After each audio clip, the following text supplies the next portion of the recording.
We no more need to carry cash, no more have to visit banks and stand in long lines at the ATM. But despite having such great features, it is often seen that many people find it hard to do bank-related work. Managing multiple bank accounts, tracking expenses, and making regular payments of EMIs. And after doing all of these, keeping some money aside for saving and investment is a big task for almost all of us. So to make all these money management processes easy and bridge the gap between customer expectation and digital banking services, a new form of banking is emerging in India called Neobanks. Hi, my name is Jay Dattani and today's video is going to be all about Neobanks and how they are branding themselves as not only banking service providers but also as a tool of money management.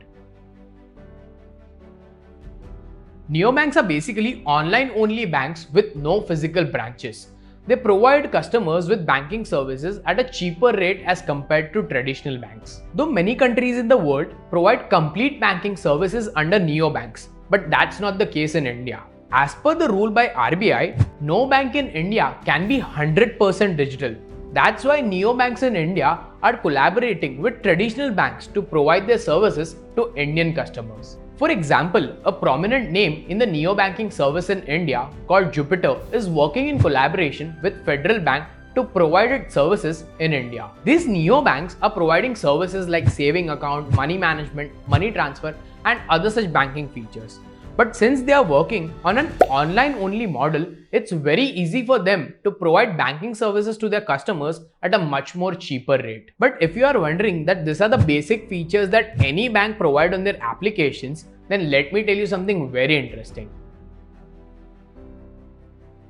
Let's say a user has registered himself on a Neobank app and made an account in it, or he has just added his existing bank account details on the app. He can enjoy various services apart from traditional banking services. Tracking of expenses. Let's say for example, I have 3 bank accounts in 3 different banks and I've registered all these accounts on the Neobank application. Then at the end of every month, it will track all my expenses from all the accounts and give me a detailed report about where I'm spending and what amount I'm spending on. Save for your goals. Let's say I want to buy a car after a few years. So I can create a specific dedicated goal pocket in which every month a specific amount will be deposited from all my bank accounts. And in a way, I can create funds for my goals. Not only this, you can use the same feature for your regular expenses, which means every month a specific amount will be deducted from your salary for such kind of goals, investments, or regular expenses. Rewards. Many neobanks are offering rewards like cashbacks and discounts while doing any kind of UPI or a debit card payment. Not only this, they provide various kinds of vouchers and brand collaborative offers which you can use while checking out on their application. Universal cards. Neobank offers card that is universally accepted without any kind of charges. You can pay at the current exchange rate without any legal procedures and detailed paperwork. Bills and accounts. Not only for customers, but Neobank is offering great features for business owners wherein they can add various savings and current accounts. Apart from these, many other features like personal budgeting, card limits, investment advice are also available on the applications of Neobank. In a country like India, making the best product and offering out-of-the-box services are just not enough. Marketing these products in unique way is also very important. And that's where Neobank in India are trying out something very interesting. Branding as helping tools.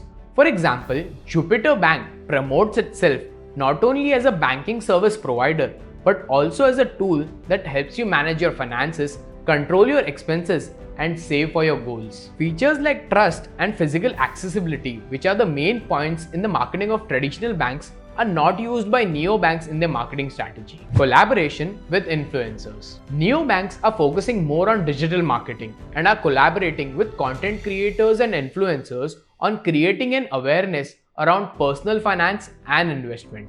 Focus on rewards. The marketing strategy of many neobanks revolve around cashbacks and rewards.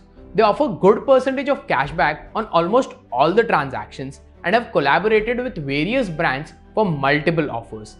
And this can be a good reason for a lot of people to try out neobanks. Target audience. Many neobanks are targeting new working professionals as they believe they are the ones who actually need help in their financing and personal budgeting. They want to be part of their banking services right from the beginning, making them their regular and returning customers. But despite using such great marketing strategy, the penetration of neobank in India is still limited. With so many neobanks coming into the market, providing services and rewards at such cheaper rate, and with the growing use of technology, can this be a threat to traditional banking? Well, the answer here is no. There are few things which we need to consider when it comes to a country like India and neobanks. With so many online frauds happening and new ways of looting people online coming almost every day, neobanks in India have a long way to go. It will take a lot of time for people in India to get used to digital-only banks and accept the fact that there is no physical bank present wherein they can go to inquire about their money. And we need to consider this point very strongly because majority of the Indian population is still living in the rural areas. Not only rural customers but even urban customers are concerned about the banks that are backing these neobanks. As even established banks in India have a history of committing frauds and lending money to businessmen without proper regulations, which has caused losses of crores of rupees to not only government but also to local people. Another very important point here is that RBI has not allowed 100% digital banks in India, which means no neobank can be created without the backing of a traditional bank. So despite having fundings of millions of dollars and creating a good customer base in the urban population, it's impossible for a neobank to even establish itself without a traditional bank. It will be interesting to know the future of neobanks in India. But do let us know in the comments below which feature of neobank you would like to use. Till then, like the video and subscribe to our channel.